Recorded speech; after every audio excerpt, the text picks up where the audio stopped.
If you ever had curry before, you would definitely remember its very unique and strong taste. Have you ever wondered what gives it that unique taste? Well, today I'm going to be revealing the secret to you by introducing you to the plant called turmeric. Let me first by taking you on a tour on what we're going to be talking about today. First of all, we're going to start with the scientific facts that you should know about the plant. Secondly, I'm going to be introducing some of the many purposes and uses of turmeric.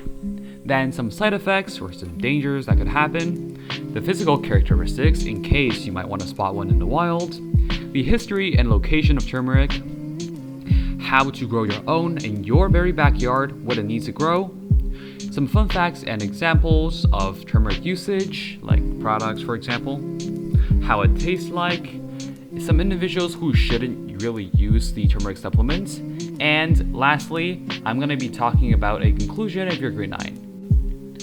Sweet. So the scientific name of turmeric is Curcuma longa, and its common name is, well, turmeric, and it belongs to the ginger family, which might explain why they look pretty much alike. Now let's move on to the parts of the plant that's actually used. So the main part is the rhizomes. The rhizomes are essentially underground stems of turmeric, and the way we prepare them is first by boiling them, then drying them, then ground them into the common yellow powder that we can use for multi-purposes that I'm going to be talking about later. These are some medical purposes that I've identified and researched. So one is skin disorders. Secondly is joints pain or like arthritis. It's also good for digestive system or respiratory system, any infections there. It can also allegedly help with depression, though there's a lack of scientific proof of that. Also with inflammation, and you can take them in the forms of pills. Here's a side-by-side comparison between turmeric and Western medicines that are popular and used for similar symptoms and illnesses. I think a really big benefit for turmeric is that you get almost no side effects afterwards, unless you eat way too much, of course. And the fact that it's 100% organic. You can literally grow it in your own backyard. I'm going to teach you how later. Versus the artificial, medicines that could have side effects, and some of them might not be as good. And I think another pro is that turmeric can deal with many issues with just that. You don't have to buy like specialized medicines for that specialized illnesses. You can just use turmeric for a lot of stuff, which makes it really accessible too. You can just get it from a supermarket or just grow your own. However, I think Western medicine are also good because you can specialize with whatever illness you need, right? And then the doctor can probably recommend you with their prescription. And you can easily buy a lot of these like aspirin from drugstores, so that's also pretty accessible. Here are just some real life examples of which turmeric products that you can see online, or like from Walmart, that's used for medical purposes. However, turmeric's uses go way beyond than just that. It has a lot of non-medicinal uses too, like for example, spices in food, for flavor and coloring, perfume, face mask, dye, and hand cream. What's even better is that it has absolutely no serious side effects that's gonna kill you or anything like that. If you take too much at like super large doses, you might get an upset stomach or feel dizziness or nausea, but it should be fine most of the times. Ulcers might also happen in extreme cases, which are just sores on the lining of your stomach or small intestine, but usually they won't happen. Now you're probably wondering, oh my god, what does this magical, amazing plant look like? Well, here you go. The turmeric plant grows to around 3 feet tall and has dark green leaves that are about 5 inches wide. Its rhizome, which are underground, so you gotta pull it up to see it, are orange, brown, yellow, or reddish yellow in color. It does have flowers by July or August, and they're yellow, and you can see white bracts and also maybe pink bracts. Onto the geological location of turmeric, where can we find it, and also the history, how it's discovered. Well, as you can see from this chart right here, India is one of the most prominent exporters of turmeric, which makes sense because turmeric was first discovered in India over 4,000 years ago.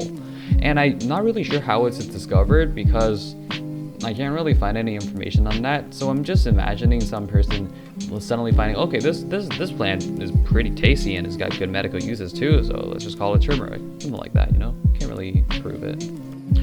Let's now go over how you can grow your very own turmeric in your background, or what the turmeric needs to grow. Obviously, being a plant, it needs sunlight, water, and carbon dioxide. You might expect that, but also it needs a soil of pH between 4.5 and 7.5, or at least that's ideal.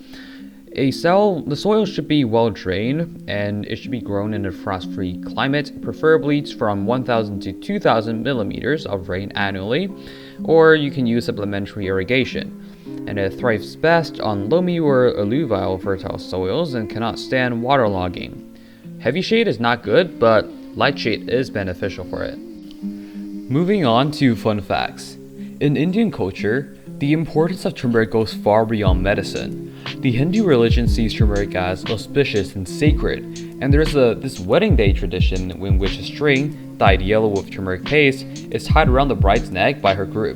And this necklace is known as a Mangala Sutra, indicates that the woman is married and capable of running a household. So it goes way beyond the medical or just food values of turmeric onto like a spiritual aspect of it in their culture. Now let's talk about food. I honestly was shocked knowing that turmeric can be like made into milk. Like what? It's kind of like ginger milk, isn't it? But yeah, traditionally turmeric milk is actually a thing, and I just found this so interesting because I never thought this could be a thing. Okay, this is kind of like a myth and also a fact at the same time. The myth is that turmeric can help whiten your teeth, even though it doesn't have scientific proof. A lot of people are like backing up for it, saying that okay, it worked for me. But the fact is that turmeric actually can help with oral health care. If you've tried curry, you'd probably be familiar with the taste of turmeric. But if you just want to eat it on its own, then it's probably just be like a bitter and earthy taste. Despite the fact that turmeric doesn't have much negative side effects that's severe, there are still certain groups of people who shouldn't use it. So one example is pregnant women, because it might cause a menstrual period or stimulate the uterus, which puts the pregnancy at risk. So you shouldn't take medical amounts of turmeric if you're pregnant. Second, breastfeeding, there isn't really proof that it's safe, so it's recommended just not stay away from it, like don't take the supplements. If you have gallbladder problems or liver problems, that's bad because turmeric can make gallbladder problems worse, so don't use it if you got a gallstones or a bile duct obstruction. Congratulations! Now you probably know a bit more about turmeric than you did before. If you are someone who wants to just see the conclusion, and this here is a very condensed summary of what I just talked about in the past like 8 minutes, so feel free to take a picture and keep it for reference. Lastly, thank you so much for watching the video. This is my references page, and I wish you have a wonderful day.